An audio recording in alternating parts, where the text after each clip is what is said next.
Welcome to my first round play of the day from the Biel Chess Festival. I've selected the game between Maxime Vachier-Lagrave and Richard Rapport. Two very exciting players. Maxime Vachier-Lagrave from France is still only 22 years old. It seems like he's been around for ages. But today he faced a player who's even younger. Richard Rapport from Hungary is just 17 years old, and he's been making tremendous strides over the last year. He's gained 100 ELO points just in this year and has had some very good successes recently. He won a strong open tournament in Germany, the Neckar Open, earlier in the year, and also he shared first in the Siegermann tournament in Sweden.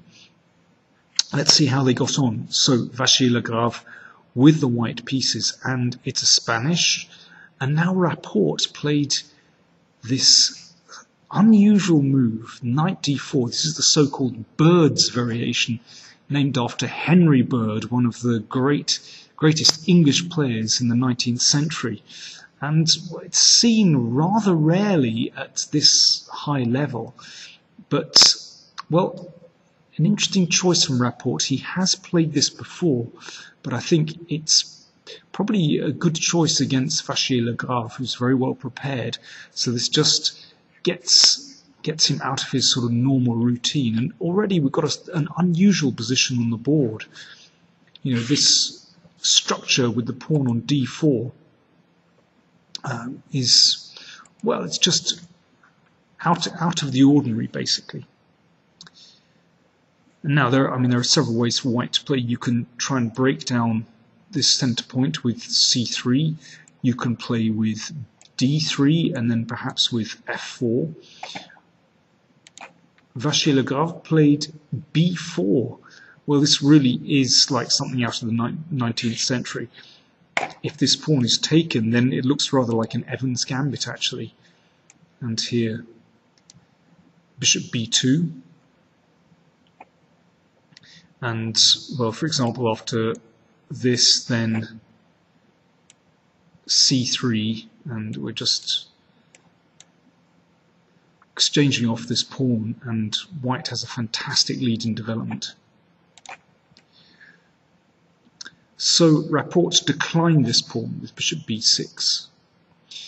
And, well, there was an earlier game 2 years ago. Naidic played against Rapport and played knight a3 and beat Rapport. No doubt Rapport would have been ready with an improvement. But today Vachier-Lagrave played c4. An interesting move. Well, okay, if this is taken, then again this sort of speeds up white's development. I think that would be quite attractive. But instead c6 was played. After c4, c6, so the bishop is driven back. And now knight e7. Now in playing c4, that gains white a lot of space on the queen side, but also it helps to control this square. Now knight d2. It's as though white is playing around this pawn.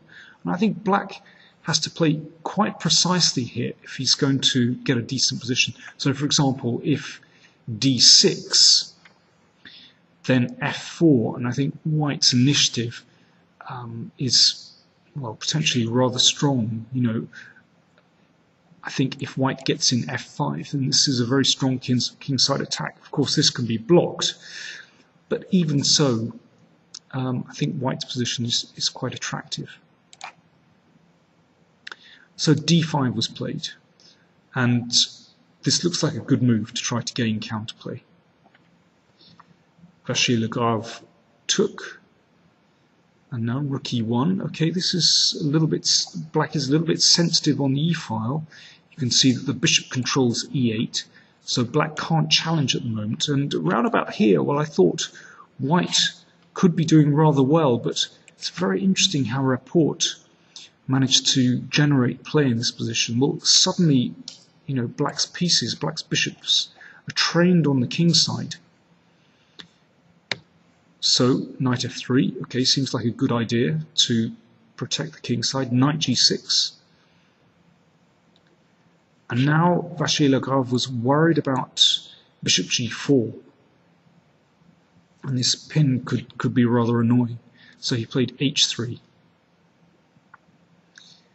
And h6, that seems rather odd to play h6, but the idea is that now that g5 is covered, black wants to play the queen to f6 without fearing bishop g5. And this is not a simple position for white. Suddenly, black is getting a lot of play. So, for example, if the pawn is taken, then this only helps black. The queen can spin across to the king side. If c5, then queen f6, and again, black is starting to generate a lot of play on the king side.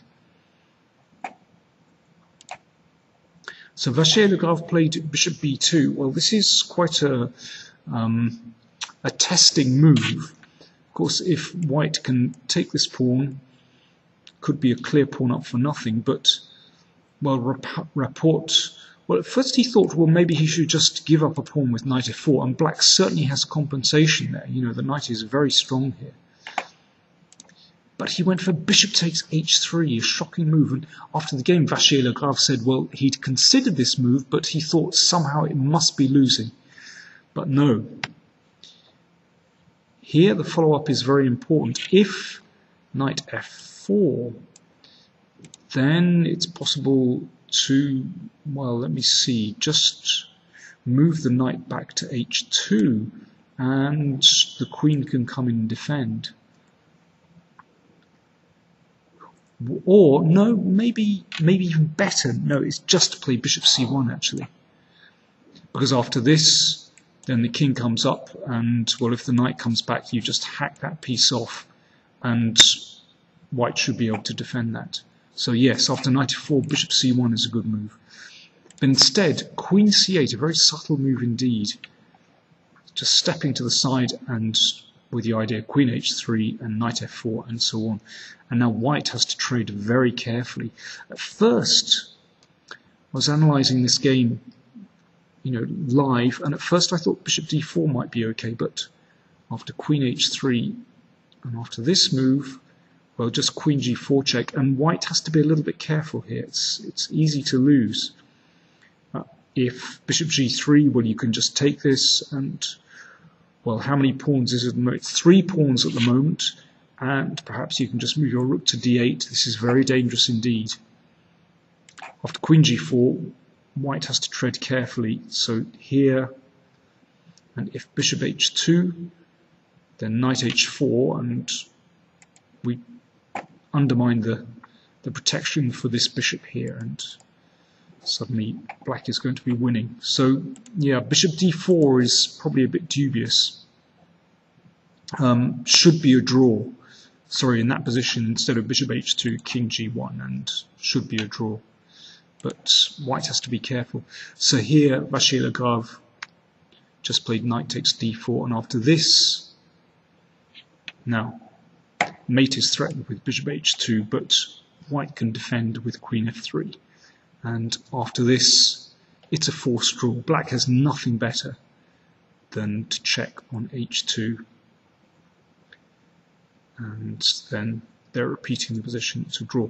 Incidentally, in this position, if black tried for more with queen h2,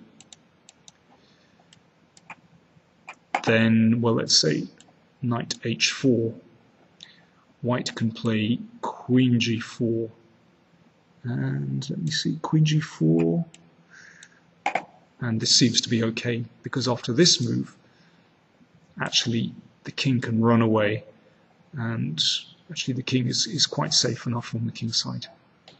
Oh, excuse me, on the queen side.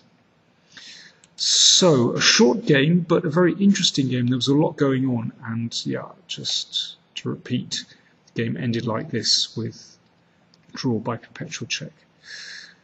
In fact, all 3 games were drawn today, but there were some interesting fights, and I think there's a very good mix of very young players and older players in the tournament. Should be good. So do join me for round 2 live commentary from Biel tomorrow at 2 p.m. Central European time.